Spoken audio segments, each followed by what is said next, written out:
Ngasi tawdawsi Surah Al-An'am ke ayat number 142 Chambagan Funit Hoydagi A'udhu billahi minash shaitanir rajim Bismillahir rahmanir rahim ومن الأنعام حمولة وفرشا قلوا مما رزقكم الله ولا تتبعوا خطوات الشيطان إنه لكم عدو مبين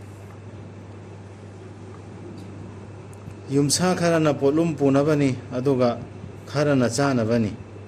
Chau Allah na nakhoida chanaba piba adudagi tung inganu shaitan gi khongul singi taseng namak madi nakhoigi yeknabani mayek senglaba chaba yaba yadabagi matangda mamangda yaukhidna ayat khara so adi makha jatharakadauri Allah na thingdaba mi mahoina su ꯑꯩꯈꯣꯏꯅ ꯁꯨ ꯈꯥꯏꯗꯣꯛꯄ ꯁꯤꯅ ꯆꯥꯔꯣꯏꯗꯕꯅꯤ ꯁꯤꯅ ꯅꯨꯄꯤꯅ ꯆꯥꯒꯗꯕꯅꯤ ꯁꯤꯅ ꯅꯨꯄꯥꯅ ꯆꯥꯒꯗꯕꯅꯤ ꯈꯥꯏꯗꯣꯛꯄ ꯌꯥꯎꯏꯗꯅ ꯉꯔꯥꯡꯁꯨ ꯇꯧꯈꯤꯕꯗꯣ ꯃꯛꯀꯥꯒꯤ ꯃꯨꯁ꯭ꯔꯤꯛꯁꯤꯡꯅ ꯇꯧꯔꯝꯕꯗꯨꯃꯥꯏꯅ ꯑꯩꯈꯣꯏ ꯃꯔꯛꯇꯁꯨ ꯇꯧꯅꯔꯤꯗꯅ ꯑꯗꯨꯒꯤ ꯃꯇꯥꯡꯗ ꯄꯜꯂꯛꯀꯗꯧꯔꯤ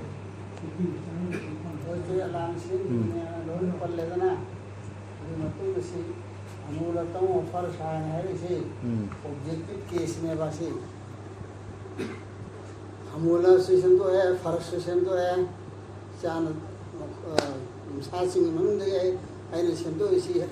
हमूला दी तोंगा ओलम संगता तोनबा को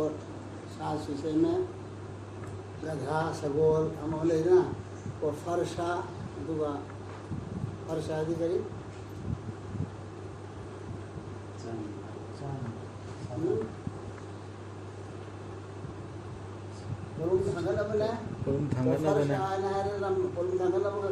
Punaba polum punabani aduga kharana chanabani tu farsha se chanabe tare ha chalo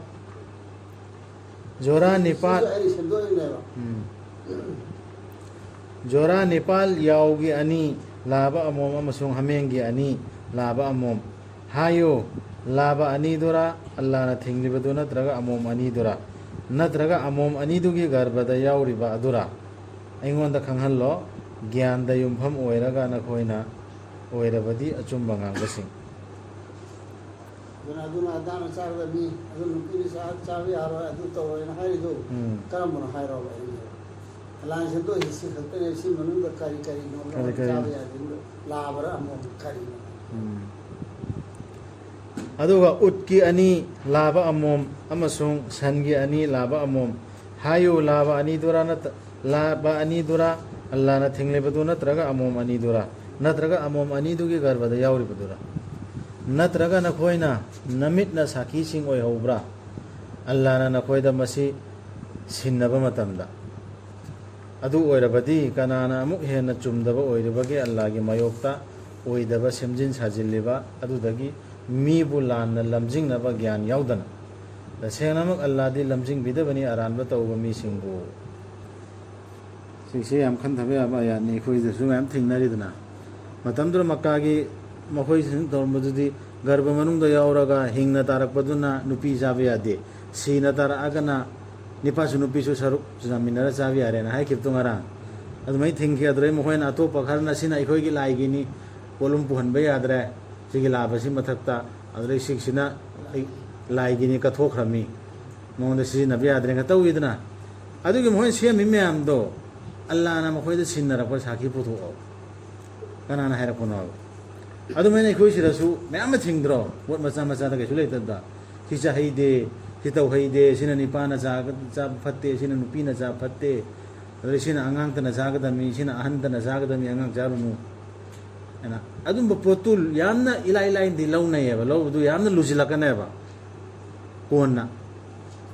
lujilakan si angang na chahida me angang du brain da pan khardan chahida herama me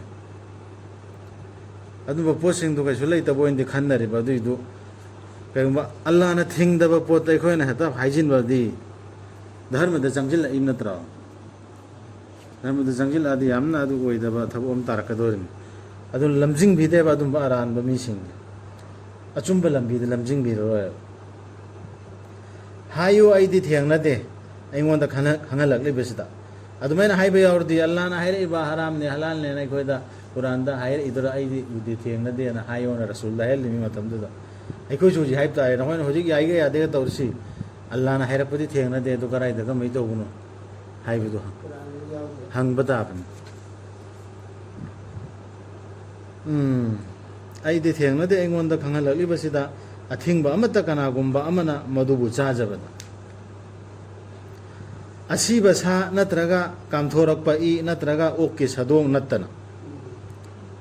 ꯁꯤ ꯅꯠꯇꯅ ꯑꯩꯗꯤ ꯊꯦꯡꯅꯗꯦꯅ ꯍꯥꯏꯌꯣ ꯃꯔꯝꯗꯤ ꯇꯁꯦꯡꯅꯃꯛ ꯃꯗꯨ ꯑꯃꯣꯠꯄꯅꯤ ꯅꯠꯇ꯭ꯔꯒ ꯍꯥꯏꯕ ꯏꯟꯗꯅ ꯑꯜꯂꯥ ꯅꯠꯇꯕ ꯀꯅꯥꯒꯨꯝꯕ ꯑꯃꯗ ꯀꯠꯂꯨꯕꯗꯨ ꯅꯠꯇꯅ ꯑꯇꯣꯞꯄ ꯄꯤꯔ ꯕꯕꯥ ꯑꯣꯏꯔꯣ ꯃꯨꯔꯇꯤ ꯑꯣꯏꯔꯣ ꯃꯟꯗꯤꯔ ꯑꯣꯏꯔꯣ ꯀꯔꯤꯒꯨꯝꯕ ꯐꯪꯁꯟ ꯃꯣꯏ ꯂꯥꯏ ꯑꯇꯣꯞꯄ ꯒꯨꯔꯨ ꯑꯃꯒꯤꯗꯃꯛꯇ ꯇꯧꯔꯤꯕ ꯄ꯭ꯔꯣꯒ꯭ꯔꯥꯝ ꯀꯠꯂꯨꯔꯤꯕ ꯄꯣꯠꯇꯣ ꯂꯦꯜꯂꯨꯕ ꯑꯣꯏꯔꯣ ꯁꯤꯗ ꯆꯠꯂꯤꯁꯤ ꯁꯥꯒꯤꯅꯤ ꯆꯠꯂꯤꯁꯤꯕꯨꯗꯤ ꯑꯦꯅꯤ ꯄꯣꯠ ꯑꯃꯗ ꯀꯠꯂꯨꯕꯗꯣ ꯑꯜꯂꯥ ꯅꯠꯇꯕ ꯑꯇꯣꯞꯄ ꯑꯃꯗ ꯑꯗꯨꯁꯨ ꯅꯠꯇꯅ ꯑꯗꯨꯕꯨ ꯀꯅꯥꯒꯨꯝꯕ ꯑꯃꯕꯨ ꯃꯗꯨ ꯅꯝꯗꯨꯅ ꯇꯧꯍꯜꯂꯕꯗꯤ ꯄꯥꯝꯖꯔꯨꯕ ꯌꯥꯎꯗꯅ ꯅꯠꯇ꯭ꯔꯒ ꯉꯝꯈꯩ ꯍꯦꯟꯗꯣꯛꯀꯦ ꯇꯧꯕ ꯅꯠꯇꯅ ꯇꯁꯦꯡꯅꯃꯛ ꯅꯪꯒꯤ ꯔꯞꯇꯤ ꯀꯣꯛꯄꯤ ꯍꯩꯕꯅꯤ ꯀꯟꯕꯤ ꯍꯩꯕꯅꯤ ꯅꯝꯗꯅ ꯑꯁꯤꯗ ꯑꯩꯈꯣꯏꯅ ꯃꯤꯠꯅ ꯎꯕ ꯆꯥꯔꯣꯅ ꯅꯝꯗꯅ ꯆꯥꯍꯟꯕ ꯑꯃ ꯆꯥꯗ꯭ꯔꯗꯤ ꯁꯤꯔꯣꯏꯗꯕ ꯂꯥꯝꯕꯅ ꯆꯥꯗ꯭ꯔꯗꯤ ꯁꯤꯔꯗꯕ ꯎꯄꯥꯏ ꯂꯩꯇꯕꯒꯤ ꯆꯥꯕ ꯂꯥꯝꯕꯅ ꯁꯤꯔꯕ ꯅꯠꯇ꯭ꯔ ꯃꯥꯕꯨ ꯍꯥꯠꯂꯅꯤ ꯍꯥꯏꯔꯣꯅꯦ ꯑꯁꯤꯗ ꯀꯜꯀꯇꯥꯗ ꯃꯧꯔꯕꯤ ꯑꯃꯗ ꯅꯝꯗꯅ ꯁꯥꯏꯍꯟꯈꯤꯕꯗꯨꯅꯤ ꯑꯥꯔ ꯑꯦꯁ ꯑꯦꯁꯀꯤ ꯀꯥꯡꯕꯨꯅ ꯑꯣꯛꯀꯤ ꯃꯇꯨꯝꯗꯣ ꯑꯣꯛꯀꯤ ꯁꯥꯗꯣꯡ ꯃꯇꯨꯝꯗꯣ ꯐꯖꯅ ꯁꯥꯏꯕ ꯎꯠꯂꯦ ꯚꯤꯗꯤꯑꯣꯗ ꯃꯥ ꯃꯃꯤꯠ ꯃꯅꯥꯗꯨ ꯃꯄꯤ ꯀꯔꯇꯥꯏꯀꯤꯗꯤ ꯀꯤꯅ ꯁꯥꯏꯌꯦꯕ ꯑꯗꯨꯃꯥꯏꯅ ꯅꯝꯗꯅ ꯀꯅꯥꯒꯨꯝꯕꯅ ꯁꯥꯏꯍꯟꯕꯗꯨ ꯅꯠꯇꯕꯤꯗ ꯅꯠꯇ꯭ꯔꯒꯅ ꯀꯅꯥꯒꯨꯝꯕ ꯑꯃ ꯍꯥꯟꯅꯗꯩ ꯆꯥꯔꯝꯃꯤꯕ ꯑꯣꯛꯁꯤ ꯅꯠꯇ꯭ꯔꯒ ꯏ ꯅꯠꯇ꯭ꯔꯒ ꯑꯁꯤꯕꯁꯤ ꯆꯥꯔꯝꯃꯦꯅ ꯈꯜꯂꯣꯅꯦ ꯀꯣꯟꯅ ꯏꯁꯂꯥꯝ ꯀꯕꯨꯜ ꯇꯧꯔꯛꯄ ꯃꯥꯗꯤ ꯃꯍꯥꯎꯗꯤ ꯈꯪꯗꯣꯔꯤꯃꯤ ꯍꯩꯅꯗꯣꯔꯤꯃꯦꯕ ꯑꯜꯂꯥꯍꯅ ꯊꯤꯡꯉꯝꯃꯤꯅ ꯃꯥ ꯆꯥꯔꯔꯣꯏ ꯑꯗꯩ ꯑꯃꯅ ꯃꯥꯅ ꯊꯋꯥꯏ ꯀꯟꯅꯕꯩ ꯆꯥꯔꯁꯨ ꯀꯥ ꯍꯦꯟꯖꯤꯟꯅ ꯆꯥꯔꯣꯏꯗꯣꯔꯤ ꯄꯨꯛ ꯊꯟꯕꯈꯣꯏ ꯆꯥꯔꯣꯏꯗꯣꯔꯤꯃꯤ ꯈꯖꯤꯛꯈꯛ ꯆꯥꯗꯣꯔꯤ ꯁꯤꯒꯤ ꯑꯌꯥꯁꯤꯡꯁꯤꯅꯤ ꯁꯛꯀꯠꯂꯒ ꯑꯩꯈꯣꯏꯗ ꯆꯩꯔꯝꯕꯗꯨ ꯃꯤ ꯑꯄꯪꯕ ꯈꯔꯅ ꯀꯨꯔꯥꯟꯗ ꯌꯥꯎꯔꯝꯃꯤ ꯆꯥꯕ ꯌꯥꯏꯅ ꯑꯣꯛ ꯆꯥꯔꯝꯃꯤ ꯃꯈꯣꯏꯗꯤ ꯑꯣꯛ ꯆꯥꯔꯝꯃꯦꯅ ꯑꯄꯪꯕ ꯈꯔꯅ ꯑꯗꯨ ꯈꯪꯗꯕꯗꯩ ꯌꯍꯨꯗꯤꯁꯤꯡꯅ ꯊꯤꯡꯈꯤ ꯑꯜꯂꯥꯍꯅ ꯂꯣꯡꯈꯨꯝ ꯈꯥꯏꯗꯣꯛꯇꯕ ꯁꯥ ꯈꯨꯗꯤꯡꯃꯛ ꯑꯗꯨꯒ ꯑꯜꯂꯥꯍꯅ ꯊꯤꯡꯈꯤ ꯃꯈꯣꯏꯗ ꯁꯟ ꯑꯃꯁꯨꯡ ꯌꯥꯎꯒꯤ ꯃꯍꯥꯎꯁꯨ ꯃꯈꯣꯏꯒꯤ ꯃꯅꯪꯒꯟ ꯅꯠꯇ꯭ꯔꯒ ꯃꯊꯤꯕꯣꯡꯗ ꯅꯞꯇꯨꯅ ꯌꯥꯎꯕꯗꯨ ꯅꯠꯇꯅ ꯅꯠꯇ꯭ꯔꯒ ꯁꯔꯨꯒ ꯌꯥꯟꯁꯤꯟꯅꯗꯨꯅ ꯌꯥꯎꯕꯗꯨ ꯅꯠꯇꯅ ꯃꯗꯨ ꯃꯈꯣꯏꯗ ꯂꯃꯟ ꯈꯨꯝꯕꯅꯤ ꯃꯈꯣꯏꯒꯤ ꯆꯨꯝꯗꯕ ꯂꯤꯆꯠꯀꯤ ꯃꯈꯣꯏꯗ ꯆꯥꯡꯌꯦꯡ ꯂꯃꯟ ꯈꯨꯝꯕꯅꯦꯕ ꯑꯜꯂꯥꯍꯅ ꯇꯁꯦꯡꯅꯃꯛ ꯑꯜꯂꯥꯍꯗꯤ ꯑꯆꯨꯝꯕꯇ ꯍꯥꯏꯕꯅꯤ ꯑꯩꯈꯣꯏ ꯁꯤꯗꯁꯨ ꯁꯜꯂꯝ ꯂꯦꯟꯕ ꯀꯥꯟꯗ ꯁꯤ ꯁꯨꯝꯕ ꯑꯌꯥꯁꯤ ꯃꯨꯟꯅ ꯈꯟꯊꯒꯗꯕꯅꯤ ꯑꯩꯈꯣꯏꯅ ꯍꯧꯖꯤꯛ ꯇꯧꯔꯤꯁꯤꯗ ꯑꯩꯈꯣꯏꯗ ꯀꯔꯤꯅꯣ ꯑꯩꯉꯣꯟꯗ ꯑꯜꯂꯥꯍꯅ ꯇꯥꯛꯏꯁꯤ ꯀꯔꯤꯅꯣ ꯁꯤ ꯑꯌꯥꯁꯤ ꯈꯪꯍꯜꯂꯛꯏꯁꯤ ꯍꯥꯏꯕꯗꯨ ꯈꯟꯊꯕꯗ ꯑꯩꯉꯣꯟꯗꯁꯨ ꯌꯥꯎꯔꯝꯒꯅꯤ ꯍꯥꯏꯕꯁꯤ ꯌꯥꯎꯔꯝꯒꯅꯤꯗꯤ ꯁꯜꯂꯝ ꯂꯦꯜꯂꯣ ꯍꯥꯃꯦꯡ ꯑꯃ ꯏꯔꯣꯏ ꯑꯃ ꯅꯠꯇ꯭ꯔꯒ ꯀꯔꯤ ꯑꯃ ꯆꯥꯍꯤꯗꯦ ꯁꯤ ꯆꯥꯍꯤꯗꯦ ꯁꯤ ꯆꯥꯍꯤꯗꯦ ꯆꯥꯍꯤꯗꯦ ꯍꯥꯏꯁꯤ ꯀꯅꯥꯏꯗꯅꯣꯕ ꯑꯗꯨꯒꯤ ꯄꯣꯠꯇꯨ ꯀꯅꯥꯅ ꯊꯤꯡꯕꯅꯣꯕ ꯑꯩꯅ ꯇꯟꯕꯗꯒꯤ ꯑꯩ ꯁꯤꯗꯤ ꯆꯥꯅꯤꯡꯗꯦ ꯍꯥꯏꯕꯅ ꯑꯃꯅꯤꯀꯣ ꯁꯤꯒꯤ ꯄꯥꯔꯠꯁꯤ ꯑꯃꯗꯤ ꯆꯥꯅꯤꯡꯗꯦ ꯍꯥꯏꯔꯦ ꯁꯤ ꯆꯥꯍꯤꯗꯦ ꯍꯔꯥꯝꯅꯤ ꯃꯀ꯭ꯔꯨꯅꯦꯅ ꯄꯜꯂꯝꯃꯦ ꯍꯧꯖꯤꯛꯇꯤ ꯀꯅꯥꯅꯅꯣꯕ ꯊꯤꯡꯉꯛꯏꯗꯣ ꯑꯗꯨ ꯃꯈꯟ ꯌꯥꯝ ꯁꯟꯅꯝꯗ ꯂꯧꯊꯣꯛꯏ ꯃꯈꯟ ꯌꯥꯝꯃꯦꯕ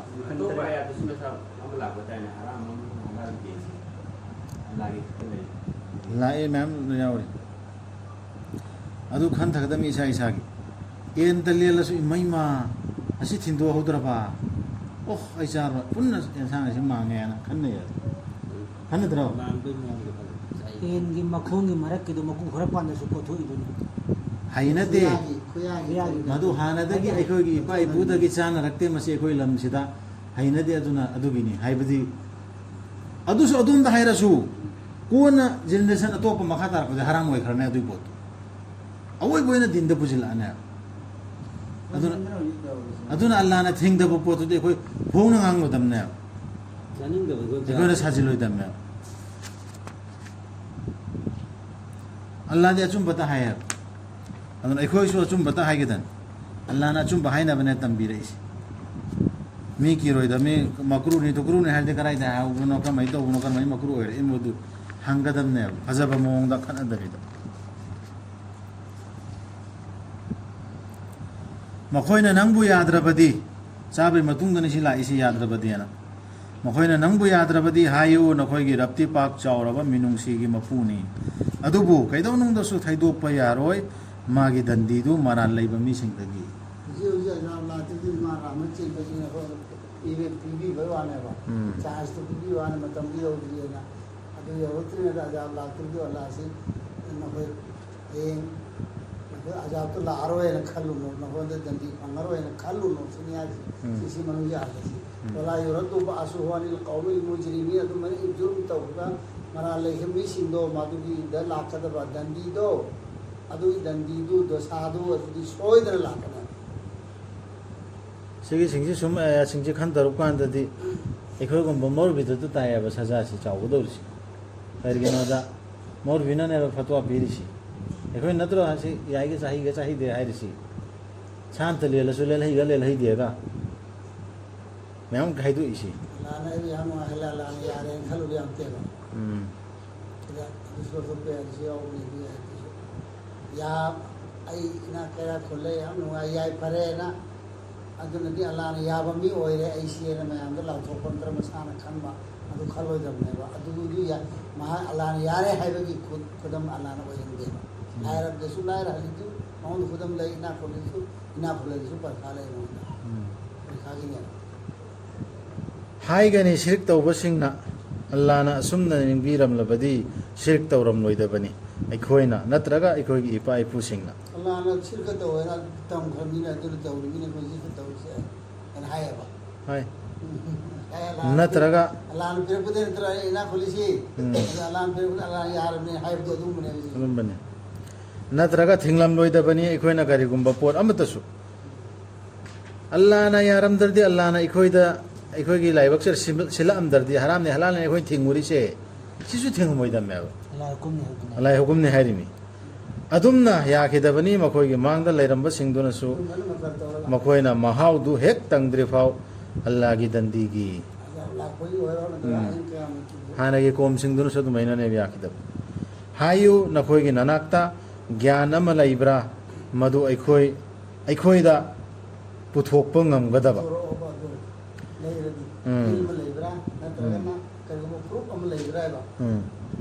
nako ai ma du chumi ai ni ne lai te I ba khang de am ma du knowledge du leibra ba knowledge adu ma knowledge le pu to ro ba to khre ju la na ai mo da pu to ye jira gyan leibra puthora ilma hairsi Allah na ai ti hai ni ne hairak padu laiti hairi mi adre amana mana thingi ba potu sida su gidan khan dhabe ay mana si chahi de na si fatin thingi si hana de gi si charub da ingon da sokada ba mi obe samaj ra sokada ba akchang da sokada ba kara leibra ba scientifically natraga na Allah na hairak pasu leibra loina challe si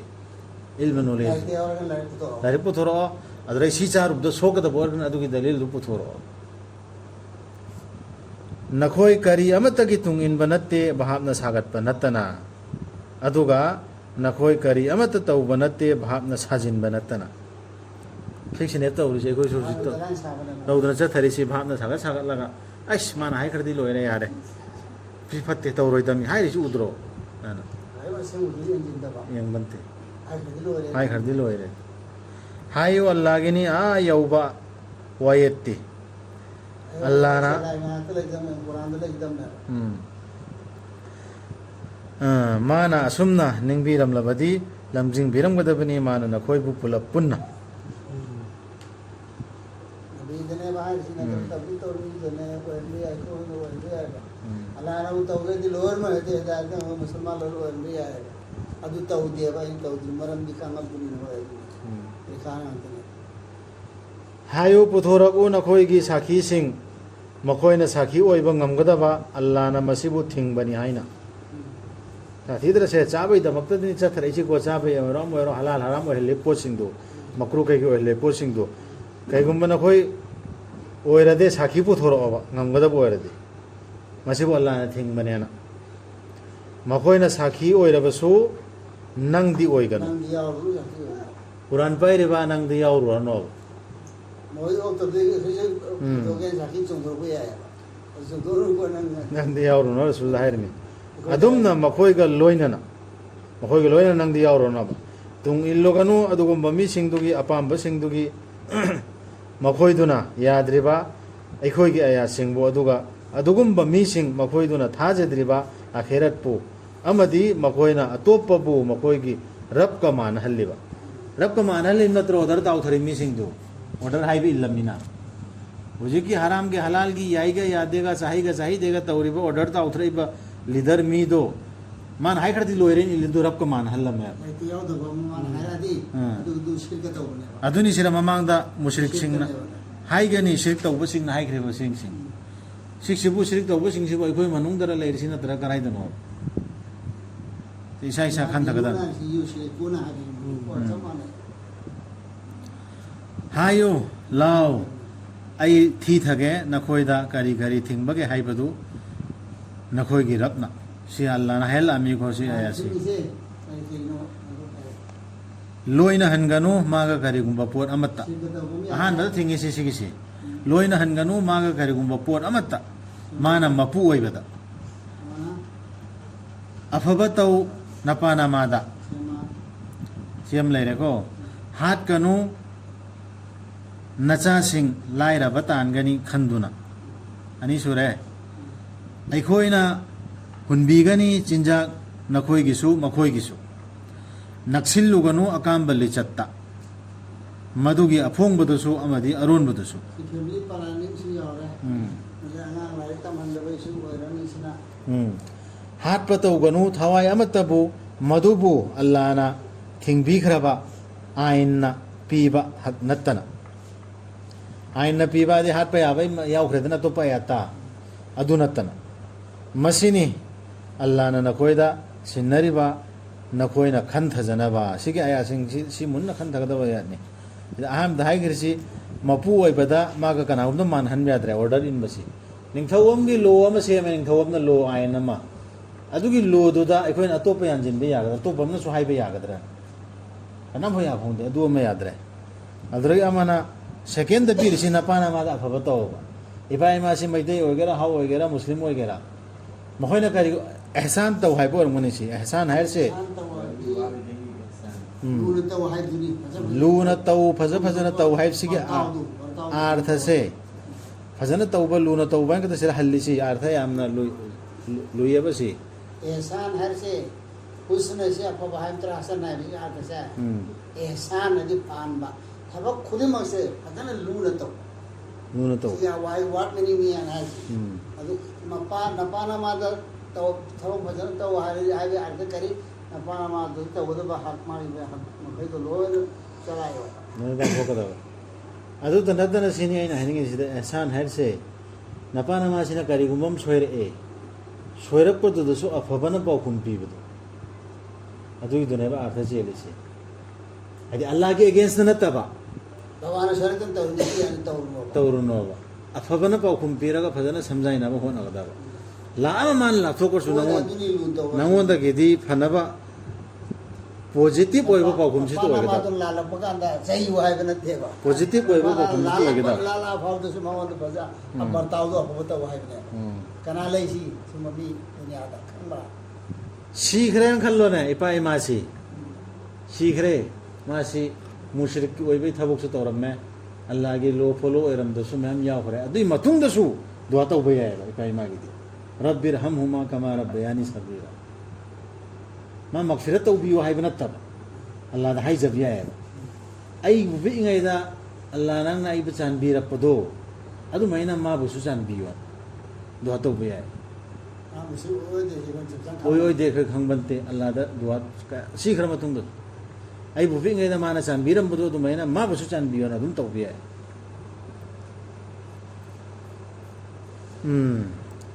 नक्सिल लोगनु दुनिया के लिए ये तो होते हैं जो अभी याद है हम भी करेंगे ना तो मुझे सब खाना बंदी में पादो अभी की दमकता टाइम आ गया फिर तो भी वहाँ दिया अभी की मगफरत तो बियो है बना तब चांद बियो है नक्सिल लोगनु ꯃꯄꯥ ꯂꯩꯖꯗ꯭ꯔꯕ ꯑꯉꯥꯡꯁꯤꯡꯒꯤ ꯃꯔꯜ ꯃꯊꯨꯝꯒꯤ ꯃꯅꯥꯛ ꯌꯦꯇꯤꯝꯒꯤ ꯈ꯭ꯋꯥꯏꯗꯒꯤ ꯐꯖꯕ ꯃꯑꯣꯡꯗ ꯅꯠꯇꯅ ꯃꯗꯨꯕꯨ ꯍꯦꯟꯒꯠꯍꯟꯒꯦ ꯈꯟꯕ ꯅꯠꯇꯅ ꯃꯥꯅ ꯃꯤꯑꯣꯏ ꯃꯄꯨꯡ ꯐꯥꯗ꯭ꯔꯤꯐꯥꯎ ꯃꯄꯨꯡ ꯐꯥꯅ ꯑꯣꯜꯂꯨ ꯆꯥꯡ ꯑꯃꯁꯨꯡ ꯈꯜ ꯋꯥꯌꯦꯜ ꯆꯨꯝꯅ ꯂꯩꯕ ꯌꯣꯟꯕꯗ ꯁꯤꯒꯤꯁꯤ ꯌꯦꯇꯤꯝ ꯄꯜꯂ ꯉꯥꯡꯉꯛꯏꯃꯤ ꯂꯣꯏꯅꯃꯛꯇ ꯆꯟꯒꯅꯤ ꯑꯣꯟꯕ ꯌꯣꯟꯕ ꯆꯥꯡ ꯑꯣꯟꯕ ꯑꯗꯨꯗꯩ ꯃꯄꯥ ꯂꯩꯖꯗ꯭ꯔꯕ ꯑꯉꯥꯡ ꯃꯄꯥ ꯂꯩꯕ ꯑꯉꯥꯡ ꯂꯣꯏꯅꯃꯛꯇ ꯆꯥꯡ ꯃꯥꯟꯅꯒꯗꯕꯅꯤ ꯍꯤꯁꯥꯞ ꯀꯤꯇꯥब ꯄꯣꯠ ꯌꯣꯟꯕ ꯂꯩꯕ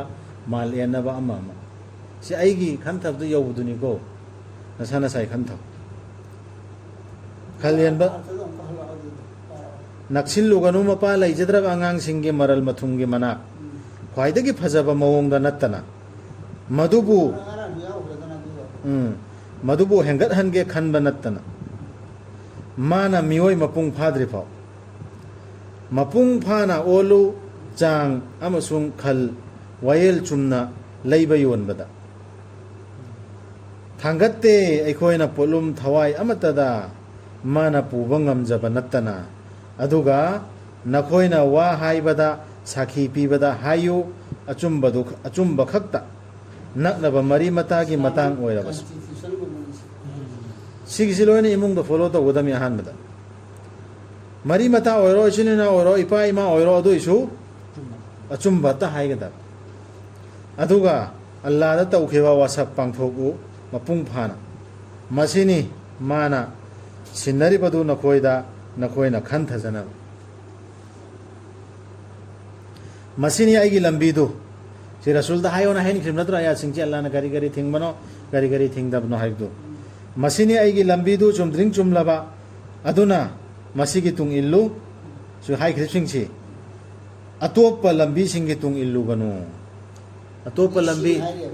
ꯑꯇꯣꯞꯄ ꯂꯝꯕꯤꯁꯤꯡ ꯍꯥꯏꯔꯤ ꯂꯝꯕꯤꯁꯤ ꯃꯌꯥꯝ ꯂꯩꯅꯦꯕ ꯂꯝꯕꯤ ꯃꯌꯥꯝ ꯂꯩ ꯂꯦꯈꯅꯦꯕ ꯏꯃꯥꯝ ꯑꯕꯨ ꯍꯅꯤꯐꯥꯒꯤ ꯂꯝꯕꯤ ꯂꯩ ꯑꯇꯣꯞꯄ ꯕꯨꯖꯨꯔꯨꯛꯀꯤꯁꯨ ꯂꯝꯕꯤ ꯂꯩ ꯁꯥꯐꯤꯒꯤ ꯂꯝꯕꯤ ꯂꯩ ꯑꯗꯨꯗꯒꯤ ꯍꯗꯤꯁ ꯃꯌꯥꯝ ꯑꯃꯁꯨ ꯂꯩꯈ꯭ꯔꯦ ꯏꯜꯂꯨꯔꯗꯤ ꯀꯥꯐꯤꯔꯗ ꯑꯣꯏꯈ꯭ꯔꯅꯤ ꯍꯥꯏꯕ ꯅꯠꯇꯦꯕ ꯐꯔꯛꯀꯕꯤꯀꯨꯝ ꯃꯈꯥꯗ ꯌꯥꯕꯅꯤ ꯑꯗꯨꯝꯅ ꯇꯧꯔꯨꯔꯕꯗꯤ ꯍꯥꯏꯗꯤ ꯏꯜꯂꯨꯔꯗꯤ ꯈꯥꯏꯗꯣꯛꯈꯤꯒꯅꯤ ꯅꯈꯣꯏꯕꯨ ꯃꯥꯒꯤ ꯂꯝꯕꯤꯗꯒꯤ ꯑꯜꯂꯥꯍꯒꯤ ꯂꯝꯕꯤꯗꯒꯤ ꯈꯥꯏꯗꯣꯛꯈ꯭ꯔꯅꯦ ꯁꯤꯅꯤ ꯑꯩꯈꯣꯏꯅ ꯂꯝꯕꯤ ꯃꯌꯥꯝ ꯑꯃ ꯂꯝꯕꯤꯗꯤ ꯂꯝꯕꯤ ꯑꯩꯅ ꯇꯥꯏꯕ ꯑꯜꯂꯥꯍꯅ ꯍꯥꯏꯔꯛꯏꯕꯁꯦ ꯁꯤ ꯈꯛꯇꯅꯦꯕ ꯂꯝꯕꯤ ꯃꯌꯥꯝ ꯁꯥꯟꯅꯔꯤ ꯃꯌꯥꯝꯗꯣ ꯑꯗꯨ ꯑꯃꯨꯛ ꯆꯠꯄ ꯂꯝꯕꯤ ꯅꯠꯇꯦꯕ ꯑꯗꯨ ꯂꯝꯕꯤ ꯆꯠꯂꯨꯔꯦꯅꯦ ꯐꯖꯩꯅ ꯑꯗꯨꯕꯨꯗꯤ ꯂꯝꯕꯤ ꯑꯁꯤꯕꯨꯗꯤ ꯍꯥꯏꯗꯣꯛꯈꯤꯗꯅ ꯁꯤꯒꯤ ꯂꯝꯕꯤꯁꯤꯅꯦꯕ ꯑꯩꯈꯣꯏꯅ ꯃꯔꯨ ꯑꯣꯏꯅ ꯐꯥꯁꯇ ꯃꯥꯜ ꯌꯦꯟꯕꯩꯗ ꯈꯥꯏꯗꯣꯛꯏꯁꯤ ꯑꯩꯅ ꯈꯟꯊꯕꯗꯨꯅꯤꯀꯣ ꯑꯩꯈꯣꯏ ꯏꯃꯨꯡ ꯃꯅꯨꯡꯒꯤ ꯃꯥꯜ ꯌꯦꯟꯅꯕ ꯑꯃ ꯀꯩꯔꯣꯏ ꯂꯩꯀꯥꯏꯒꯤ ꯀꯩꯒꯨꯝꯕ ꯑꯃ ꯌꯦꯟꯅꯕꯗꯅꯦ ꯑꯜꯂꯥꯍꯒꯤ ꯀꯨꯔꯥꯟꯗꯒꯤ ꯁꯨꯕꯦꯟ ꯍꯦꯟꯗꯦꯕ ꯍꯧꯖꯤꯛ ꯐꯥꯎꯗ ꯑꯩꯅ ꯎꯕꯗ ꯂꯝꯗꯨꯁꯤ ꯁꯨꯔ ꯐꯥꯇꯤꯍꯥꯁꯤ ꯃꯀꯣꯛꯇ ꯌꯥꯎꯈ꯭ꯔꯦꯗꯅ ꯃꯀꯣꯛꯇꯒꯤ ꯍꯦꯛꯇ ꯏꯁꯂꯥꯃꯤꯛꯁꯤꯗ ꯊꯪꯅꯅ ꯏꯁꯂꯥꯃꯤꯛꯁꯤ ꯌꯧꯗ꯭ꯔꯤꯉꯩ ꯃꯃꯥꯡꯗ ꯏꯍꯥꯟ ꯍꯥꯟꯅ ꯂꯝꯗꯨꯁꯤ ꯌꯥꯎꯈ꯭ꯔꯣ ꯂꯝ ꯇꯝꯕꯤꯈ꯭ꯔꯕ ꯏꯍꯗꯤꯅ ꯁꯤꯔꯥꯇꯜ ꯃꯨꯁꯇꯀꯤꯝ ꯑꯆꯨꯝꯕ ꯂꯝꯕꯤꯗꯣ ꯑꯗꯨ ꯁꯤꯒꯤꯁꯤꯅꯤ ꯑꯆꯨꯝꯕ ꯂꯝꯕꯤꯗꯨ ꯁꯤꯔꯥꯇꯜ ꯃꯨꯁꯇꯀꯤꯝꯗꯨ ꯁꯤ ꯃꯣꯏꯁꯦ ꯑꯗꯨ ꯄꯥꯎꯈꯨꯝꯅꯤꯁꯤ ꯅꯪꯅ ꯑꯆꯨꯝꯕ ꯂꯝꯕꯤ ꯆꯠꯍꯟꯕꯤꯌꯣꯅ ꯍꯥꯏꯕꯗꯣ ꯑꯗꯨ ꯂꯝꯕꯤꯗꯨ ꯁꯤꯁꯤꯅꯦꯕ ꯀꯨꯔꯥꯟꯁꯤꯅꯦꯕ ꯀꯨꯔꯥꯟꯗ ꯌꯥꯎꯔꯤꯕ ꯃꯑꯣꯡꯁꯦ ꯁꯤ ꯆꯠꯂꯒ